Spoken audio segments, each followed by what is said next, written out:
that we can write this Stern-Ekman pumping as the W zeta term, that's the new term.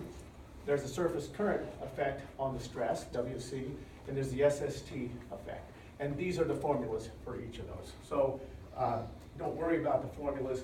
We can calculate them. This one's the important one because it's related to the gradients of the relative vorticity field. All right, so Pete and his thesis did a very nice analysis of trying to diagnose each one of those terms. These are those same SST composites that I showed you before. This is one of them for, I guess it's for cyclone, yeah. And this is just a schematic, although very close to the composite average of the sea surface height. I think it's in contours here of the composite averaged over tens of thousands of cyclones, again normalized in the same coordinate systems relative to the radius of the Earth, of the radius of the eddy. Now, once again, this is calculated. This isn't actually calculated from satellite data. This is take these two composites here and blow a westerly wind over it. What do you get for the structures of things? And this is WSST. It's the same one I showed you before, based on some average global alpha coupling coefficient. This is the surface current effect. Now, this is kind of a monopole with a couple of flanges here. Maybe call it a tripole from these flanges out here. And this is the W zeta term. And with the magnitudes here, this is about 10 centimeters per day in the center here. This is about also 10 and plus 10 and minus 10 centimeters per day. So you superpose these two, you see that this one is pretty small. It's a few centimeters per day. I wish it was bigger, but it's pretty small. I wish it was bigger just because this term is neat. But it's not bigger. These are the big ones here. When you add these two together, you get a dipole structure that's displaced to the south because this core sort of averages. It constructively adds on this side and destructively adds on that side. Now we can go to the data and see if we can reproduce this dipole structure. So just show you a blind, naive composite average over all of the cyclones. It doesn't look anything like that dipole structure. So this is the dipole structure we're looking for. This is what you get when you composite average over all the satellite data. This top one here is constructed based on WC from altimetry, geostrophic velocity, the W zeta also from geostrophic velocity, and WSST from microwave SST. This one is just the observed composite average from QuickScat. They look a lot like each other, that's good news, but they don't look anything like that dipole. And that's because these composite averages were blindly calculated in lat-long coordinate systems. Remember, the wind really defines the direction of that dipole from the figure I showed you before. If you compute the composite averages in the rotated coordinate system, defined by the wind so that the wind is blowing at this angle like this, then you get that dipole structure. So those are the structures that we were looking for, and yay, verily, you can see them in the satellite data. These are two different separate calculations. And lastly, these are the anticyclones, which are essentially mirror images of those if you calculate the composite averages in the rotated coordinate system.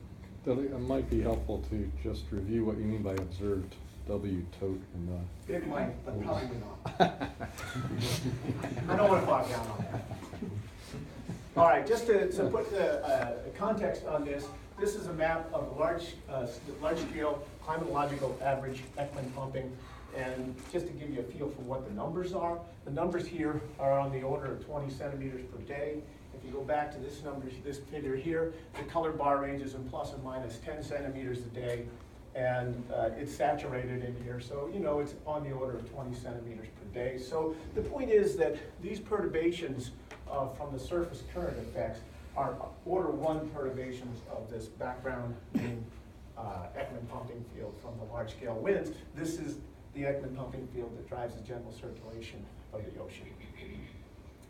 All right, so finally, we're at the future. Or we're approaching the future.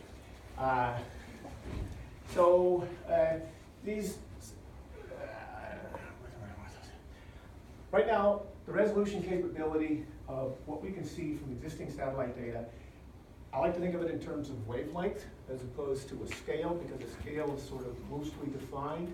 And wavelength is something that is very well defined. If you look at a wave number spectrum, the wavelength is something that's very well defined. And our present resolution limitations is about 200 kilometers in wavelength. That sounds really awful when characterize it that way. But it's perhaps useful to provide some context for that and say that that corresponds to an eddy with a radius of about 40 kilometers. So if you take an eddy with a radius of 40 kilometers, with a diameter about 80 kilometers, and you fit a sine wave to that, it turns out to be a 200 kilometer wavelength. Okay, so that's really what we can see right now, 40 kilometer eddy radius scales, 200 kilometer wavelength scales. Now, when you get down in scales smaller than that, smaller than what we can observe right now with satellite data, we have to rely on models. And that's always a little risky, but I think there's a lot to be learned from the models. And so we are using the models as sort of a guide to see if we can understand how these various contributions to Ekman pumping change as you go down in scale below what we can resolve right now. This is a model that's run at UCLA by Yaron Molemaker. It's a RAMS model. I'm not going to be able to tell you all the details of this model. It has a uniform half-kilometer by half-kilometer grid. The grid is rotated about 25 degrees counterclockwise from north-south, so it's a rectangular grid in this coordinate system. The figures I show you later, this is going to be rotated so that it's aligned parallel to the x and y axes. Just have to keep in mind that it's rotated about 25 degrees counterclockwise. And this is a sea surface temperature snapshot in 30 days worth of model output that Yaron sent to us. Okay, so look over here in the left panel. This shows the upwelling velocity as a function of filter cutoff and wavelength in kilometers. And so what we can resolve now is actually out beyond here, so it's down in this region here. And as you go down, if you go down in scale, you see that this W zeta term, the one that arises from gradients of the surface relative vorticity, grows very rapidly. This is a logarithmic scale here. And so you see that this is 10 meters per day. And you're getting numbers here that this is the RMS, has numbers of 20 meters per day on the smallest scales that are resolved by this model. That's the RMS. If you look at the actual maps, you can see places in the map where it's 80, 90 meters per day, which is a huge number. Remember, for context, the large-scale background Ekman pumping that drives the general circulation is 0.2 meters per day, 20 centimeters per day. And so these numbers are a couple orders of magnitude bigger than that. The other two terms, the one from the surface current effect and the one from the sea surface temperature effect, also grow into the down in scale, but they grow much more slowly, and they are about a factor of 10 or so smaller at the smallest scale. This shows the ratio of various things here, so you can see that get down here in scale, this is a factor of 10 right here. So down in here, they're a factor of 5, the scale's about 30 kilometers. So a lot happens as you go down in scale here. If we plotted this on a linear axis, all these curves would be flat except the red one, and would go like this. Now, a couple caveats just to re-mention them again. The Stern theory assumes that relative vorticity is small compared with the planetary vorticity, and that's not going to be true when you get down into these smallest scales here. I'll show you a picture a little bit later on of what it looks like from the model output. And the second thing is that this air-sea interaction effect, the SST effect on the Ekman pumping, so far we only know what it does down to scales of about 25 kilometers, not really even 25 kilometers, it's probably more like 50 kilometers or something like that. Dudley, I'm really worried about something. Relative vorticity scales like, and you said that relative vorticity comes from geostrophic velocity. Relative vorticity scales like U over L. So relative vorticity should be smaller than F by a factor of the Rossby number. If you insist on the Rossby number being small, then you can't get the relative vorticity big compared to F unless you're looking at something other than the geostrophic velocity. I feel like Melvin Stern is speaking to me. Where's Shirley MacLaine when we need her? I'm not quite sure what your point is, Bob, but I think what you're trying to say is that we can't, this assumption is not valid. What I'm trying, that assumption, it's hard for a poor applied mathematician to keep in my head that assumption and the assumption of small Rossby number, unless you're looking at the curl of an geostrophic velocity, which is possible, or unless you're willing to come up with a scaling argument that does not involve small Rossby number. And I don't see how you get Ekman layers without that. This was just calculated from total velocity. I believe it, but then total, that means the geostrophic No, velocity. I think you guys are saying the same thing. Yeah, we are saying the same Yes, thing. as you get to smaller scales, the vorticity becomes comparable to F. The Rossby number becomes large, and the velocity is no longer geostrophic, and the theory is no longer formally valid. So, Yeah. if the theory is no longer formally valid, then that would lead you to question whether the W zeta term is legitimate when you get down to these small scales. Okay? So, what the question boils down to is, how small the scales can we resolve? Wow. If we can resolve 5-kilometer scales, we got a big problem because it sits down here in this region right here, and this assumption will be violated. That doesn't necessarily mean that W zeta is not legitimate, because QG models work in regimes where they shouldn't. Absolutely. And so it's possible that you could get down to these scales and W zeta might still be applicable, even though this assumption is violated. Yeah, but when you talk about Ekman pumping, you are assuming that the flow is dominated by a balance between Coriolis and vertical viscosity.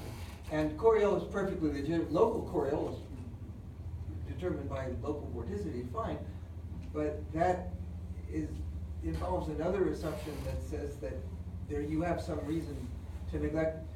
You neglected all those other terms in the equation because you assumed the Rossby number was small. You can no longer assume the Rossby number was small, so you have to have another reason to write down the equation that gives you Ekman pumping.